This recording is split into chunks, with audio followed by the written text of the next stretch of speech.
Hi everyone, this is Dr. Mike, host of the free iTunes podcast, Psychiatric Secrets Revealed with Dr. Mike, but that's not why I'm here today. This is another Saving Savvy episode. This time we're going to do a review on the iRulu 7-inch tablet, which is available on eBay and other sites. Now the reason I'm doing a review on this particular tablet is because I did a review on their 10.1 tablet, which was nothing to write home about, but I thought it was a usable tablet. So of course I'm always looking for the better deal. This particular tablet, it was around just slightly over $50 on sale on eBay, and it included 8 gigabytes of RAM. It included some accessories like a charger and some cables, and it even included this carrying case with a USB keyboard. So you think about all that for that money and you think, well, how does anyone create a tablet that inexpensively? And basically the way they do it is by using the cheapest components possible. So this is a capacitance touch screen, which does work. What I found is though it doesn't work as well around the edges as it does in the center. I'm trying to get a good angle so you can see that. Maybe that's better. Which points to the other fact that it's a fairly low resolution screen, 800 by 480 dots. You can read on it, you can read Kindle books and things, but it's certainly not a Retina display. But the color itself is rather washed out, the contrast is weak, and the viewing angle is, if I kind of show you, is not very good. So it's a very inexpensive display, but usable. They also give you both a front and a rear camera, which is awesome. But the cameras are both about this is already moving to something I didn't want it to move to. The cameras are only 0.3 megapixels each. That's not a very high resolution, but even at that resolution, the picture quality is terrible, as you can see by these few pictures that I'm showing you now. Now I'll tell you, I've looked at 0.3 resolution shots from, let's say, old iPod Touches. They're again not awesome in any way, but they're a lot better than these from this particular device. Well, what about battery life? Well, battery life is so-so. On a fully charged battery, I use the iRulu intermittently throughout a workday. I would check Facebook, or I would watch a YouTube video. I think I watched 2 YouTube videos and such, and really by the end of the day it was pretty much pooped out. So you can expect maybe a couple hours maybe of use on a single charge, and then you're gonna have to charge it up again. It does run the Play Store, so you have all those Google apps, but not all the Google apps will run on it. The iRulu 10.1 would not run TuneIn Radio, which is something that I really like. This one will, which is awesome. But the 10.1 would run USA Today, which is just a newspaper app. This one won't. Go figure. In fact, this runs very few newspaper apps. I had to kind of hunt for one, but you can find programs to handle your basic needs. I found that this tablet was so slow that I really could not effectively use the Chrome browser on it. So I switched to Opera Mini, which is a very lightweight pre-cached browser. And you can see when we kind of load in, I'm back in that screen again, I'm stuck. I'll try the back key. It's kind of, everything just goes slowly. So I want to get out of here. Back key. Back key. It's stuck there. So it's just, oh, there we go. We're in a screen here. Now we're on MSN, and you can see scrolling is laggy, takes a while. And this is a good day for the iRulu. It's scrolling faster than it normally does. So let's pick just a video, or not a video, but a article at random. So here's one, 7 best foods for your budget.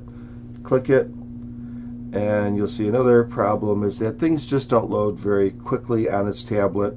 Its internet or its ability to connect to Wi-Fi is pretty weak, and so there we are, we're loaded.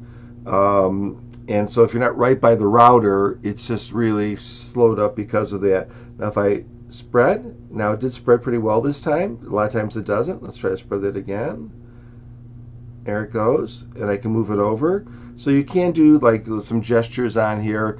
Sometimes they work, sometimes they just lag. Oh, there it went back again. They kind of lag a bit. back here again. You can load Skype, but it won't run. But you can load Ring, for instance, if you want to do video conferencing. The cameras are very poor, but you can see a kind of a smeary image of the person talking.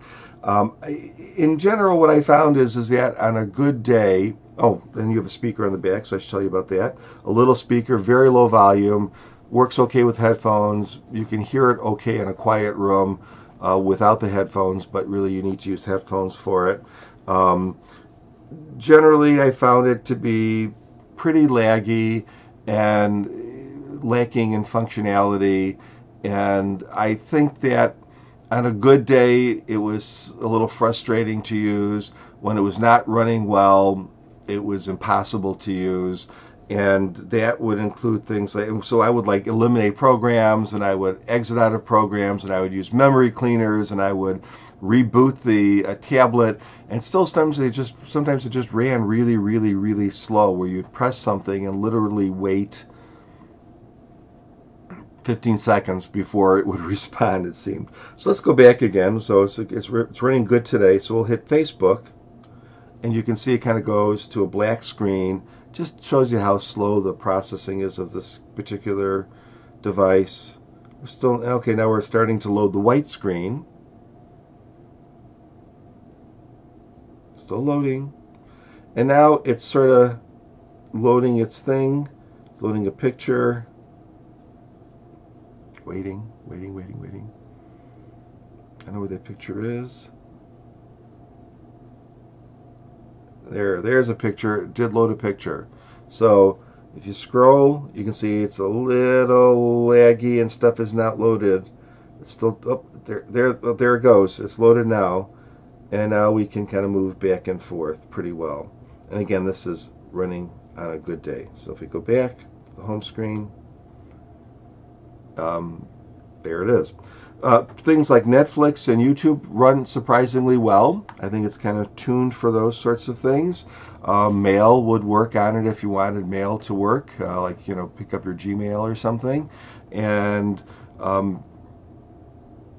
generally, what's my thought of this? Well, even though you cannot feasibly compare this computer to, let's say, an iPad, because this is 10 times less expensive, just to give you an idea, if we gave an iPad an A+, because I think they're wonderful machines, they have great battery life, they run perfectly, programs run perfectly on them, so they get an A+.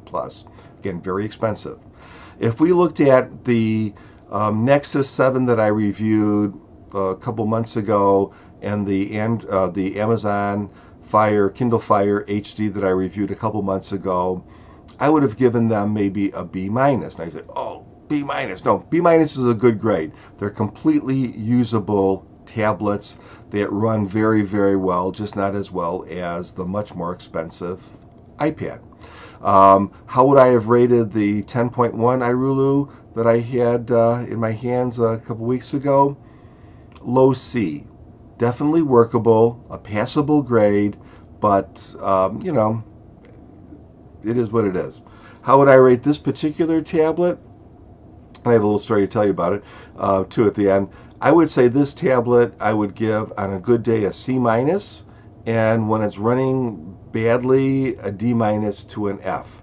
And so it's very cheap, but there's a reason that it's cheap. It's because everything inside it is cheap.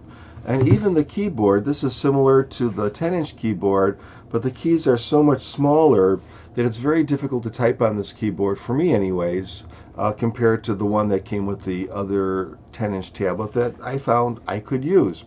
Now, the interesting story is my daughter visited me today over the weekend and brought my grandson with me. He's 5, and he had not an iRulu, but he had an iRula.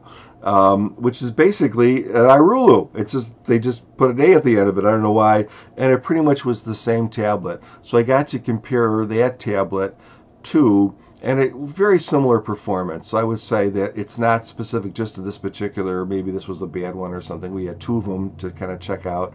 And in fact, my daughter, I don't play games, but played, I think it's called Temple Run on his tablet. and also found it very laggy and the graphics not very good and not a very enjoyable play. So I don't review games typically because I don't really play games, but she thought not very, very good. So bottom line, would I buy this tablet? No. I think I would save my pennies and I would buy something that's more expensive. I would probably buy, I know Kindle, for instance, their HD, very basic model, last generation or something, is about $139. That's a perfectly good tablet. Can't get much cheaper than that. I'd probably go with something like that. Your opinion may vary. This is my honest opinion. I think the 10.1 was a usable tablet. But here again, I probably would have gone with a Kindle Fire because that's really a well-engineered tablet for a little bit more money. So who is this suitable for? Could anyone use this? Well, I think if you are doing very simple things, if you have very low expectations, if you're using earbuds and you're close to a router, maybe you have the router in the family room or the living room and that's where you kind of sit on the couch and you check your email, you may find it acceptable. I personally would find it very frustrating to use this, and I did find it very frustrating to use it, and very limiting in its abilities because it's just so darn slow and cheap. Anyways, that's my report on the iRulu 7. If you get some time, please give my podcast a listen. It's called Psychiatric Secrets Revealed with Dr. Mike. You can find it on iTunes and other places. And if you really love your iRulu 7, good for you. Put it in the comments. That's fine. But I just got to tell you what I think. Take care.